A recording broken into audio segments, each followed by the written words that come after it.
Napoleon का जन्म 15 अगस्त 1769 को कोर्सिका आइलैंड पर हुआ था। नेपोलियन की मां कोर्सिका से ही थीं और उसके पिता का नाम था कार्लो बोनापार्ट। नेपोलियन अपने वंश से इटालियन, जन्म से कोर्सिकन और नेशनैलिटी से फ्रेंच था। गरीब होने की वजह से कॉलेज के बाकी स्टूडेंट्स उसका मजाक उड़ाते थे। एक बार उसने अपने पिता को लेटर लिखा कि कॉलेज के मूर्ख लड़के मेरी गरीबी की वजह से मेरा मजाक उड़ाते हैं, लेकिन उनके पास पैसों के अलावा ऐसा कुछ भी नहीं जो मुझसे ज़्यादा हो। पढ़ाई के दौरान एक बार उसने लिखा कि काम के अलावा यहाँ मेरा कोई साथी नहीं है। नेपोलियन एक फ्रेंच फिलोसोफर रूसो से बहुत ज़्यादा इन्फ्लुएंस था। कहा जाता है कि अगर रूसो नहीं होता तो नेपोलियन भी नहीं होता।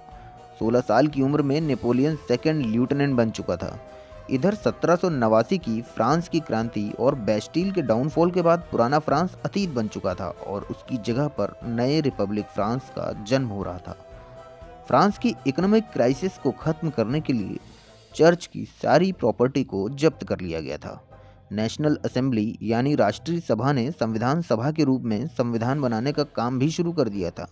18 सितंबर 1791 को फ्रांस में नया संविधान लागू भी कर दिया गया और 30 सितंबर को संविधान सभा भंग कर दी गई। इसके बाद राष्ट्रीय सभा ने डायरेक्टरी के शासन की नींव डाली। 5 मेंबर्स की एक कमेटी बनाई गई और सरकार चलाने की जिम्मेदारी किसी एक के हाथ में न सौंपकर इन 5 मेंबर्स को सौंप दी गई। इधर 1793 में नेपोलियन जैकोबिन क्लब का मेंबर बन चुका था। 1793 में ही उसने अंग्रेजों से टूलोन पोर्ट को बचाया। यहीं से नेपोलियन का नाम नेशनल लेवल पर सामने आया।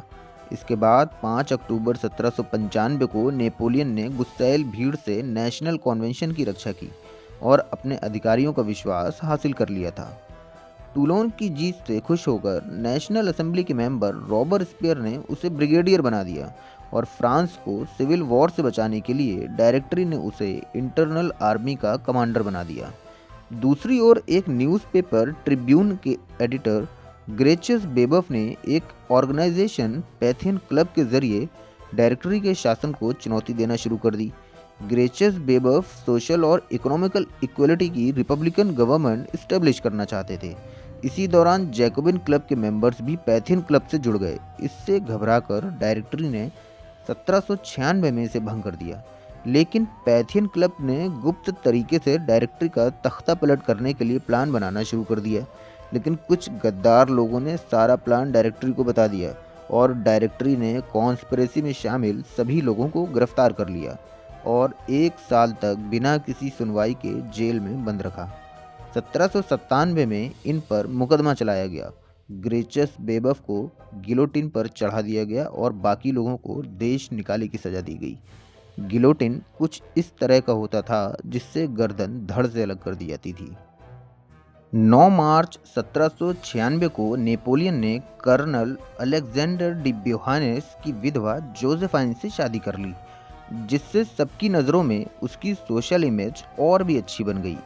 इसी वजह से उसे इटली जाने वाली सेनाओं का चीफ कमांडर भी बना दिया गया। इटली कैंपेन की सक्सेस ने नेपोलियन की पॉपुलैरिटी में 4 चांद लगा दिए थे। नेपोलियन ने ऑस्ट्रिया को हराकर ट्रीटी ऑफ कैंपो फॉर्मिया पर साइन किया और फ्रांस के खिलाफ जो यूरोपियन कोएलिशन यानी कि गुट था उसे खत्म कर दिया। नेपोलियन का जादू उसके सैनिकों पर सालों तक रहा। उसने भूखी नंगी सेना को एक ट्रेंड आर्मी में बदल दिया था। नेपोलियन ने डायरेक्टरी के सामने इजिप्ट को जीतने का प्लान रखा ताकि इंग्लैंड पर प्रेशर बनाया जा सके। 1798 में नेपोलियन इजिप्ट की ओर चल दिया और अलेक्जेंड्रिया पर कब्जा कर लिया।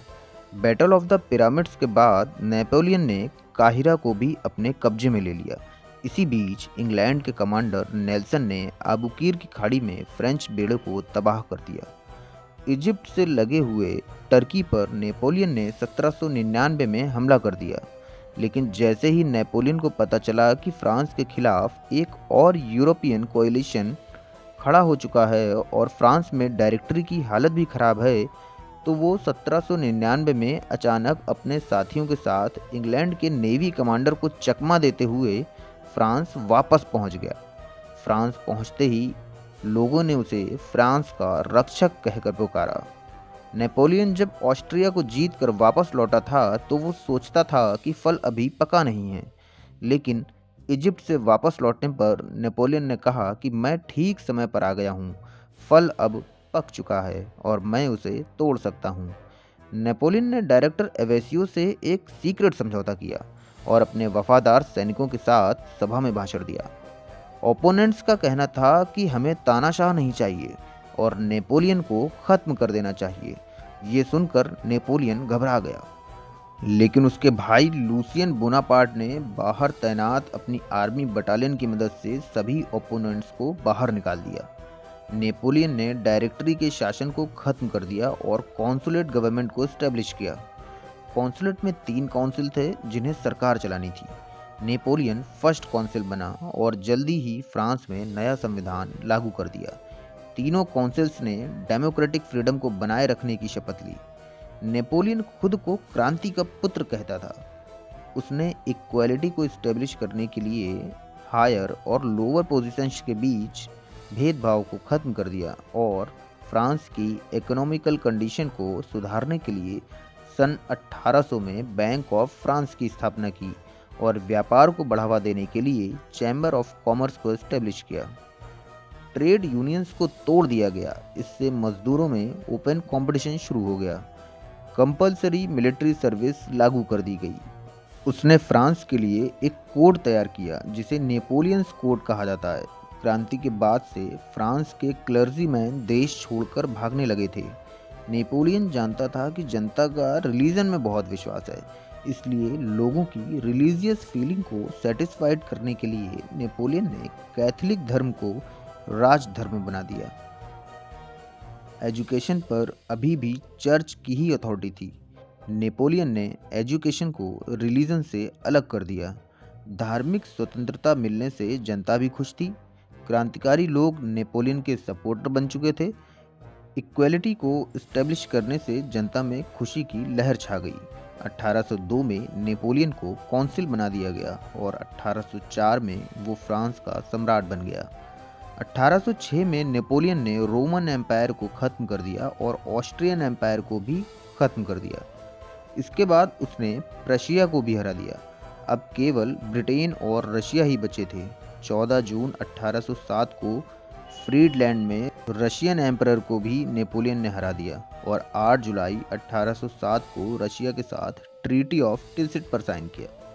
नेपोलियन ने रशिया से कोई हर्जाना नहीं लिया, लेकिन इंग्लैंड के खिलाफ कॉन्टिनेंटल सिस्टम में उसकी मदद करने का वचन ले लिया। नेपोलियन ने प्रशिया के साथ अलग ट्रीटी साइन की। प्रशिया का आधा साम्राज्य नेपोलियन ने छीन लिया और हर्जाना भी थोप दिया। उसने राइन नदी के किनारे पर वेस्टफैलिया सिटी बसाई। 1807 तक नेपोलियन एक ऐसा विश्व विधाता बन चुका था जिसकी तूती सारी दुनिया में बोलती थी। ऑस्ट्रिया, प्रशिया और रशिया को हराने के बाद अब बस इंग्लैंड बचा था। ट्राफल्गर की हार के बाद नेपोलियन सोचता था कि इंग्लिश चैनल शैतानी है, जिसे पार करना उसके बस की बात नहीं। नेपोलियन कहता था कि मेरे लिए पेरिस से इंग्लैंड के बजाय दिल्ली सेना भेजना ज़्यादा आसान है। इसलिए नेपोलियन ने पूरे महाद्वीप से इंग्लैंड के व्यापार को ख़त्म करके उसे हराने का प्लान बनाया। उसने सोचा इस तरह इंग्लैंड की जनता भूखों मर जाएगी, प्रोडक्शन बंद हो जाएगा और लोग विद्रोह पर उतारू हो जाएंगे और इंग्लैंड घुटने टेकने के लिए मजबूर हो जाएगा। इसे ही नेपोलियन का कॉन्टिनेंटल सिस्टम कहा जाता है। कॉन्टिनेंटल सिस्टम को सक्सेसफुल करने के लिए उसने 21 नवंबर 1806 को डिक्री ऑफ बर्लिन और 25 जनवरी 1807 को डिक्री ऑफ वर्साय जारी की, जिसमें ब्रिटिश और उसके एलाइड स्टेट्स के खिलाफ नाकेबंदी लागू कर दी गई। उनके शिप्स को फ्रांस के पोर्ट्स पर आने से बैन कर दिया गया और ऑर्डर न मानने वाले शिप्स को जब्त करने के लिए कहा गया। प्रशिया और हैनोवर में भी समुद्री व्यापार को बैन कर दिया गया। इन ऑर्डर्स को ना मानने वाले देशों को वॉर की धमकी दी गई। डिक्री ऑफ मिलान में नेपोलियन ने ऑर्डर दिया कि न्यूट्रल और फ्रेंच एलाइज स्टेट्स ब्रिटिश के साथ ट्रेड नहीं करेंगे। डिक्री ऑफ फाउंटेनब्लू में जो लोग अभी भी ब्रिटिश ट्रेड कर रहे थे उनके माल को जब्त करके पब्लिकली जला देने का ऑर्डर दिया और उन्हें सजा देने के लिए कोर्ट ऑफ लॉ को इस्टेब्लिश किया। इन सब के जवाब में इंग्लैंड ने ऑर्डर ऑफ काउंसिल जारी किया। इंग्लैंड ने कहा कि फ्रांस और उसके एलाइड स्टेट्स का कोई भी जहाज इंग्लैंड या उसके डोमेन स्टेट्स में एक जगह से दूसरी जगह नहीं जा सकेगा। अगर किसी ने ऐसा किया तो उसको माल के साथ जब्त कर लिया जाएगा। 1808 में नेपोलियन ने ऑस्ट्रिया और प्रशिया को भी उसके कॉन्टिनेंटल प्लान में साथ देने के लिए मजबूर कर दिया। हॉलैंड में नेपोलियन का भाई लुईस बोनापार्ट राज कर रहा था।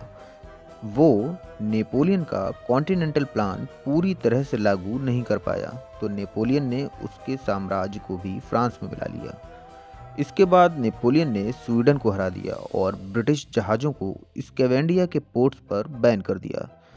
इधर इंग्लैंड ने डेनमार्क से मांग की कि वो अपना जहाजी बेड़ा इंग्लैंड को सौंप दे, क्योंकि उसे डर था कि कहीं फ्रांस उस पर भी कब्जा न कर ले। लेकिन डेनमार्क ने इसे मानने से इनकार कर दिया। इंग्लैंड ने जबरदस्ती बेड़ा छीन लिया, जिससे डेनमार्क इंग्लैंड के खिलाफ नेपोलियन की मदद करने लगा। इसके बाद नेपोलियन ने स्पेन पर अटैक किया और पुर्तगाल से मांग की कि वो इंग्लैंड से ट्रेड बंद कर दे और ब्रिटिशर्स को पकड़कर उनकी संपत्ति जब्त कर ले। लेकिन पुर्तगाल ने ऐसा करने से इनकार कर दिया। पुर्तगाल के इनकार करने पर नेपोलियन की आर्मी स्पेन से होती हुई पुर्तगाल जा पहुंची और वहां कब्जा कर लिया। लेकिन इन सब देशों की मदद के बावजूद नेपोलियन का कॉन्टिनेंटल प्लान सक्सेस नहीं हो सका, क्योंकि नेपोलियन ने जिन देशों पर जबरदस्ती दबाव डाला था वो मौका पाते ही इससे अलग हो गए। नाकेबंदी को सक्सेस करने के लिए नेपोलियन को लगातार अटैक करने पड़े, जिससे हॉलैंड, स्पेन, रशिया और पोप भी इसके खिलाफ हो गए। इसके अलावा करप्शन और कालाबाजारी भी बढ़ने लगी। देशों में इकोनॉमिकल क्राइसिस आने लगी, जिससे उन्होंने जनता पर ज़्यादा से ज़्यादा टैक्स लगाना शुरू कर दिया। लगातार चलने वाले वॉर्स में भयंकर खून खराबा हुआ और फ्रांस में भी लोग इसका अपोज करने लगे। इस प्लान की वजह से 1812 में रशिया और फ्रांस की रिलेशनशिप भी खराब हो गई। कॉन्टिनेंटल प्लान की वजह से एक फोर्थ कोएलिशन बनी, जिसमें ब्रिटेन, रशिया, प्रशिया और ऑस्ट्रिया शामिल थे। इधर पोर्तुगल के बाद नेपोलियन ने अपनी आर्मी स्पेन पर उतार दी और चार्ल्स फोर्थ और उसके लड़के को हटाकर अपने भाई जोसेफ को स्पेन का राजा बना दिया। ऐसा करने से स्पेन में तूफान सा आ गया। क्रांतिकारियों की बड़ी बड़ी फौजें तैयार होने लगीं। जोसेफ को स्पेन छोड़कर भागना पड़ा और फ्रेंच आर्मी को सरेंडर करना पड़ गया। लेकिन नेपोलियन इसके बाद स्पेन में घुसता चला गया और उन्हें हरा दिया। 1809 में नेपोलियन वापस लौट आया। 1813 में स्पेनिश क्रांतिकारियों ने ब्रिटिश आर्मी की मदद से फ्रेंच आर्मी को हरा दिया। 1814 तक स्पेन पूरी तरह से आज़ाद हो चुका था। ट्रीटी ऑफ टिलसिट में रशिया ने कॉन्टिनेंटल प्लान को सक्सेस करने के लिए नेपोलियन की मदद करने का वादा किया था, लेकिन तमाम तरह की दिक्कतों की वजह से रशिया ब्रिटिश माल का बहिष्कार नहीं कर सका था। इसलिए नेपोलियन ने 1812 में 6 लाख की फौज के साथ रशिया पर अटैक कर दिया। बैटल ऑफ बोरोदिनो में दोनों तरफ से लगभग 70,000 सैनिक मारे गए। नेपोलियन जीत तो गया, लेकिन जब वो मॉस्को पहुंचा उस समय शहर उजाड़ और अधजली हालत में था। लगभग 5 हफ्ते तक नेपोलियन के सैनिक भूखे रहे और बीमारी से मरने लगे। आखिरकार नेपोलियन को मॉस्को से वापस लौटना पड़ा। वापस लौटती सेना पर रशियन लोगों ने छुप छुप कर हमले किए, लेकिन इतने विनाश के बाद भी नेपोलियन ने हार नहीं मानी। ये सब देखकर प्रशिया में भी नेशनल लेवल पर कैंपेन शुरू हो गया। प्रशिया और जर्मनी के कुछ राज्यों ने मार्च 1813 में फ्रांस के खिलाफ वॉर शुरू कर दिया, लेकिन नेपोलियन ने प्रशिया और रशिया की कंबाइंड आर्मी को भी हरा दिया। अगस्त 1813 में नेपोलियन के खिलाफ चौथा यूरोपियन कोएलिशन तैयार हो चुका था, जिसमें इंग्लैंड, ऑस्ट्रिया, प्रशिया और रशिया शामिल थे। सबकी सेना मिलाकर 5 लाख से भी ज़्यादा थी। लीप्जिग में 16 अक्टूबर से 18 अक्टूबर तक भयंकर वॉर हुआ। इसे बैटल ऑफ नेशंस के नाम से भी जाना जाता है। सब मिलाकर लगभग 1,30,000 सैनिक मारे गए। नेपोलियन राइन नदी के पीछे हट गया, लेकिन सभी देशों ने 3 तरफ से फ्रांस पर हमला किया। नेपोलियन ने रशिया और ऑस्ट्रिया की सेना को हरा दिया, लेकिन मार्च 1814 में कोएलिशन आर्मी ने पेरिस पर कब्जा कर लिया। 11 अप्रैल 1815 को नेपोलियन ने ट्रीटी ऑफ फाउंटेनब्लू साइन की और फ्रांस का तख्त छोड़ दिया। उसे एक छोटे से आइलैंड एल्वा का राजा बनाकर वहां भेज दिया गया। इसके बाद फ्रांस में फिर से बूरबोन डायनेस्टी को स्टेब्लिश किया गया और लुइस 18 को राजा बनाया गया। नेपोलियन को पता चला कि वियना कॉन्फ्रेंस में यूरोपियन कोएलिशन में फूट पड़ चुकी है, तो मार्च 1815 में नेपोलियन एल्वा से भाग आया और बिना किसी खून खराबे के फिर से फ्रांस का सम्राट बन गया। लुइस 18 भाग गया। ये सब देखकर यूरोपियन कोएलिशन आपसी डिस्प्यूट्स को छोड़कर फिर से एक हो गए। इधर नेपोलियन ने भी 2 लाख की आर्मी इकट्ठी कर ली। यूरोपियन कोएलिशन की 2 आर्मी में से एक का कमांडर ड्यूक ऑफ वेलिंगटन था और दूसरी का मार्शल ब्लूकर। 18 जून 1815 को बेल्जियम के वाटरलू में नेपोलियन का वेलिंगटन की आर्मी के साथ 7 घंटे तक भयंकर वॉर हुआ। नेपोलियन की कोशिश थी कि किसी भी तरह ब्लूकर की आर्मी वाटरलू ना पहुंच सके, लेकिन 4 बजे ब्लूकर के वाटरलू पहुंचते ही लड़ाई का पांसा पलट गया और नेपोलियन वाटरलू में हार गया। उसे कैद कर लिया गया और एक सुनसान द्वीप सेंट हेलेना में भेज दिया, जहां पर 6 साल बाद 5 मई 1821 को उसकी मौत हो गई।